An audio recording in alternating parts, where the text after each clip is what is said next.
Hey everyone, आप सभी का स्वागत है हमारे यूट्यूब चैनल में। तो जैसा कि हमने लास्ट एपिसोड में देखा था कि जियान अपने पूरी पलटन के साथ यहाँ हेतिन को बचाने के लिए तो चला जाता है, लेकिन जैसे ही वो उस त्यांदु अलायंस के शिप पे एक जोरदार अटैक करता है तो खुद ब खुद हेतिन को उठाकर फेंक देते हैं जियांग के शिप पे। अब यहीं से एपिसोड की शुरुआत होती है, जहाँ जियांग हेतिन से पूछ रहा होता है कि अरे तुम्हें तो उस त्यांदु अलायंस वालों ने किडनैप कर लिया था, जिसपे हेतिन उससे कहता है कि वे लोग मेरी बकबक बर्दाश्त नहीं कर पाए, इसीलिए उन्होंने मुझे उड़ा करके यहाँ फेंक दिया। अब जब आगे हेतिन बिल्कुल ठीक होता है तो वे सभी अपने सेक्ट वापस चलने की तरफ निकल पड़ते हैं, लेकिन कोई उन्हें जोर से चिल्लाते हुए धमकी देता है कि आगे बढ़ने की कोशिश मत करना। और ये वही त्यांदु अलायंस का ही लीडर होता है वो जियांग, जो कि उनके शिप के तलवे पे पापड़ बन के लेटा था, क्योंकि यहाँ जियांग की शिप ने थोड़ी देर पहले ही उसे पापड़ की तरह कुचल दिया था। अब आगे वो लीडर अचानक से सामने आता है और जियांग को धमकी देता है कि आगे भागने की कोशिश भी मत करना। आगे वो अपनी शक्तियों को रिलीज करता है और उन सबको यही धमकी देता है कि आज मैं इमॉर्टल सेक्ट के एक भी बंदे को जिंदा नहीं छोड़ूंगा, पूरे के पूरे सेक्ट के साथ तुम सभी को भी डिस्ट्रॉय कर दूंगा। जिसपे हेतिन उस लीडर से कहता है कि जब तुमने अभी यहाँ अपना परफॉर्मेंस दिखा दिया है तो हम सब भी अब अपना बारी बारी से परफॉर्मेंस तुम्हें दिखाएंगे। और अब ये सभी सातों के सातों बारी बारी से अपना इंट्रोडक्शन देना शुरू करते हैं, जिसपे ये लीडर सोच रहा होता है कि अब ये क्या ड्रामा यहाँ शुरू हो गया है। आगे हेतिन अपना इंट्रोडक्शन देते हुए कहता है कि वो हेवन और अर्थ को डिफीट कर सकता है, क्योंकि उसका नाम फेमस जिन हेतिन है और वो एक ब्लैक ड्रैगन है। अब आगे लाइला अपना परिचय देते हुए कहती है कि वो निर्वाणा लेवल की एक फीनिक्स स्पिरिट है। अब बारी आती है प्रिंस की, जो कि अपने इंट्रोडक्शन में कहता है कि मैंने अपनी पीठ पे सारे वर्ल्ड का बोझ उठाया है, इसलिए वो सभी को अपनी पीठ को ही दिखाए रहता है और उसकी स्पिरिट एक रियल ड्रैगन की है। इसके बाद शेन आता है, जिसकी एक डिवाइन बोन्स की स्पिरिट बॉडी है। इसके बाद जुआन की बारी आती है, जो कि अपने आप को डबल साइडेड बताता है, क्योंकि उसमें कुछ पार्ट इविल का भी है और कुछ पार्ट अच्छाई का भी है।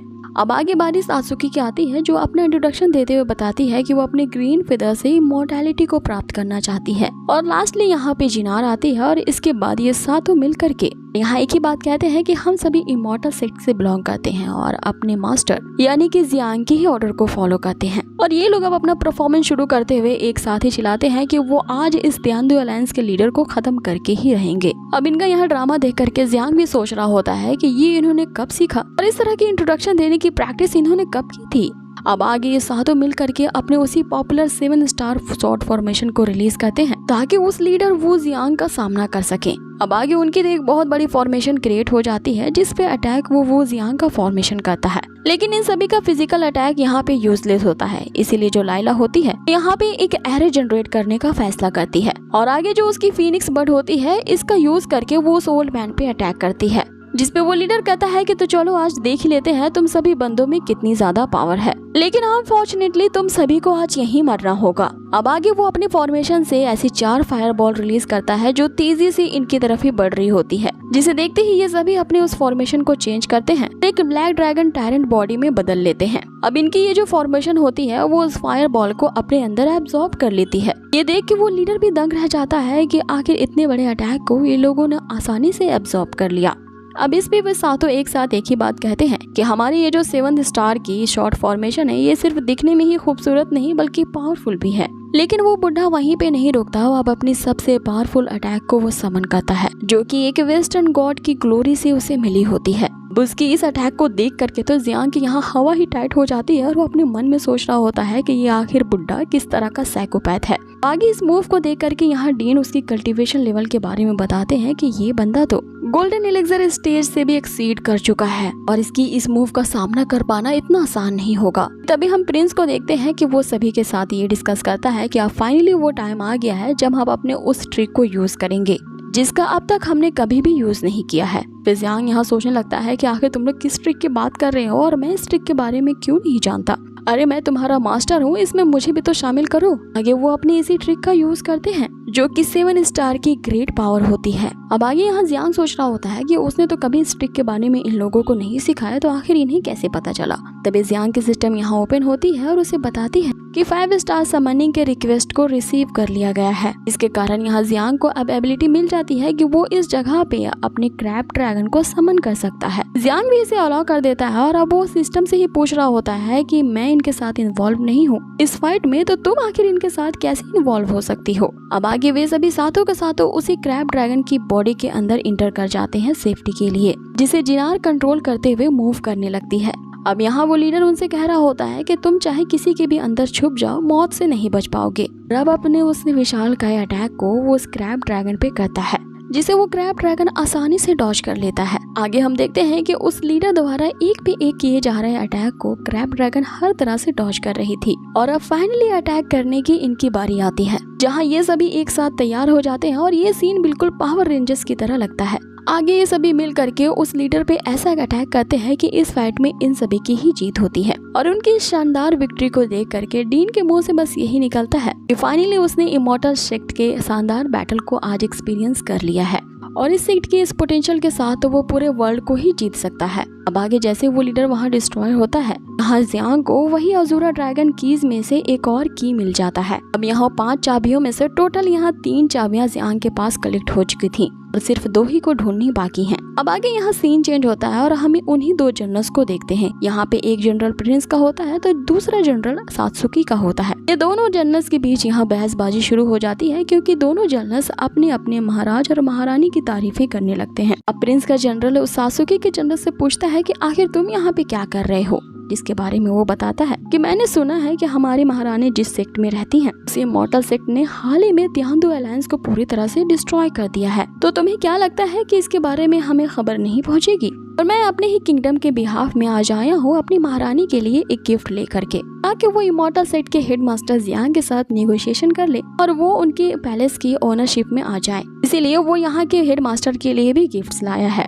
अब आगे जो प्रिंस का जनरल होता है उसे कहता है कि तुम्हारे इसमें कोई चांस ही नहीं है, क्योंकि इमॉर्टल सेट के हेडमास्टर के लिए तुमसे बेटर मैं गिफ्ट लाया हूँ और ये हमेशा हमारे पैलेस के साथ ही फ्रेंडली रहे हैं, तो हमारे साथ ही नेगोशिएशन करेंगे। जिसपे सात्सुकी का जनरल उसे कहता है कि हमारी जो महारानी है उसके काफी अच्छे रिलेशनशिप है यहाँ के मास्टर के साथ, वो यहाँ की सबसे अच्छी डिसाइपल है, तो जरूर यहाँ के जो हेडमास्टर है वो हमारे साथ ही नेगोशिएट करेंगे। यहाँ तक कि जो हेडमास्टर है उन्होंने हमारी महारानी को यूनिवर्सल जेड पेंडेंट भी स्पेशली उन्हीं को गिफ्ट किया गया है। तो क्या तुम्हारे प्रिंस को उन्होंने ऐसा कुछ दिया है? जिसपे यहाँ प्रिंस का जनरल उसे बताता है कि हमारे जो क्रॉन्स प्रिंस है उनके पास उस पॉपुलर जेड पेंडेंट के साथ साथ उन्होंने अपने मास्टर की रुचि के बारे में भी बताया है, इसलिए मैं आज उनके लिए एक फिशिंग रॉड लेकर के जा रहा हूँ, क्योंकि उन्हें मछलियाँ पकड़ना काफी पसंद है। स्पेशली मछलियों को पकड़ने के लिए मैंने एक ऐसी हुक बनाई है जो बिल्कुल सीधी और स्ट्रेट है। ये बात सुन करके वो दूसरा जनरल हैरान रह जाता है कि हुक कभी भी जिंदगी में स्ट्रेट होती है क्या, फिर आखिर उसमें मछलियाँ कैसे फंसेंगी? जिसपे सात्सुकी का जनरल उससे कहने लगता है कि वो फिशिंग रॉड तो कुछ भी नहीं है, हमारी महारानी की तरफ से मैं उनके हेडमास्टर के लिए एक इमॉर्टल रोब लाया हूँ, यानी कि चोंगा। इस रोब को बनाने के लिए तुम्हारा जो क्रॉन्स प्रिंस है ना, वो अपनी पूरी उम्र भी लगाएगा तो भी इसे तैयार नहीं कर पाएगा। अब इसी बात पर इन दोनों की काफी बहस यहाँ पे छिड़ जाती है। वे एक दूसरे को ही यही कह रहे होते हैं कि तुम यहाँ पे किसी बुरे इरादे से यहाँ पे आए हो। यहाँ पे जियांग इनकी इसी बहसबाजी को सात्सुकी और प्रिंस के साथ उसी सी ऑफ सफरिंग में देख रहा होता है, वो भी लाइव, और उन दोनों से पूछता है कि आखिर इसके बारे में कौन मुझे एक्सप्लेन करेगा। जिसपे प्रिंस उसे बताता है कि मैं आपका एक होनहार डिसाइपल हूँ, इसीलिए मैं अपने हेडमास्टर को एक नया फिशिंग रॉड गिफ्ट करना चाहता था। अब सात्सुकी का भी यही जवाब होता है कि मैं भी आपको एक इमॉर्टल रोब देना चाहती थी। जिसपे जियांग उन दोनों से कहता है कि तो फिर ठीक है, इन दोनों नमूनों को जल्द से जल्द यहाँ से रफा दफा करो। आगे सात्सुकी यहाँ जियांग को विश्वास दिलाने की कोशिश करती है कि उसने अपने इंपीरियल कोड के मामले में इंटरफेयर करना काफी पहले से ही बंद कर दिया है और अब वो मात्र इस इमॉर्टल सेक्ट की ही एक डिसाइपल है जिसका लक्ष्य सिर्फ इमॉर्टैलिटी को प्राप्त करना है, इसीलिए वो वहाँ पे जाकर के उन्हें मना नहीं कर सकती। अब यहाँ कुछ इसी तरह का जवाब यहाँ प्रिंस का भी होता है, वो भी उन्हें जाकर के मना नहीं करना चाहता था ताकि वो इन सब मामलों से दूर रहे। जिसमें जियांग उन दोनों को झिड़कते हुए कहता है कि तुम दोनों ही यहाँ पे निकम्मे निकले। आगे जियांग यहाँ अपने बाकी के 2 डिसाइपल्स को यह ऑर्डर देता है कि वो उन 2 नमूनों को जल्द से जल्द यहाँ से रफा दफा करे। अब वे दोनों बाहर निकलते हैं, जहाँ पे ये दोनों जिन्नस उन दोनों को ग्रीट करते हैं। अब आगे इन दोनों को ये समझ में नहीं आ रहा होता है कि ये इन दोनों नमूनों को यहाँ से कैसे टरकाए। जिसपे इन दोनों जनरल्स की फिर से एक बार यहाँ बहसबाजी शुरू हो जाती है और एक दूसरे को फिर से इल्जाम लगाने लगते हैं। जिसपे जुआन इन दोनों को शांत करवाते हुए कहता है कि हमारे मास्टर के आराम में तुम लोग डिस्टर्बेंस डाल रहे हो, इसीलिए यहाँ पे इस तरह की मचपच मत करो कि बहुत पहले किसी ने मास्टर को इसी तरह से डिस्टर्ब किया था और फिर पता है उस बंदे के साथ आगे क्या हुआ। वो घोस्ट किंग सेक्ट तो हमेशा के लिए घोस्ट ही बन के रह गया और वो जो हेवनली अलायंस थी वो हेवन में चली गई। तो क्या तुम उस तीसरे नंबर की लिस्ट में आना चाहते हो? अब ये सुन के वो दोनों ही डर जाते हैं और कहते हैं कि हम तो यहाँ बस सिर्फ गिफ्ट देने आए थे, डिस्टर्ब करने का हमारा कोई इरादा नहीं था। जिस पे जुआन उससे कहता है कि जब यही बात है तो गिफ्ट को यहीं पे रहने दो और यहाँ से निकलो। अब आगे वे दोनों उन जनरल से ये कहते हुए कि हमारे मास्टर ने ये कहा है कि तुम्हें इस वर्ल्ड के सदर्न पार्ट में जाना चाहिए, क्योंकि वर्ल्ड का वही पार्ट है जो कि नेचर को बिलोंग करता है। अब उनकी इस मैसेज के साथ ही ये एपिसोड यहीं फिनिश होता है। लेकिन ज़ियांग ने उनसे ऐसा कहने को क्यों कहा था, ये हमें अगले एपिसोड में पता चलेगा, जिसे देखना ना भूले सिर्फ हमारे चैनल पे। और हाँ, जाने से पहले एक रिक्वेस्ट जरूर करना चाहूंगी कि अगर आप लोगों को ये एपिसोड जरा भी अच्छी लगी हो ना, तो प्लीज इसे लाइक जरूर करें।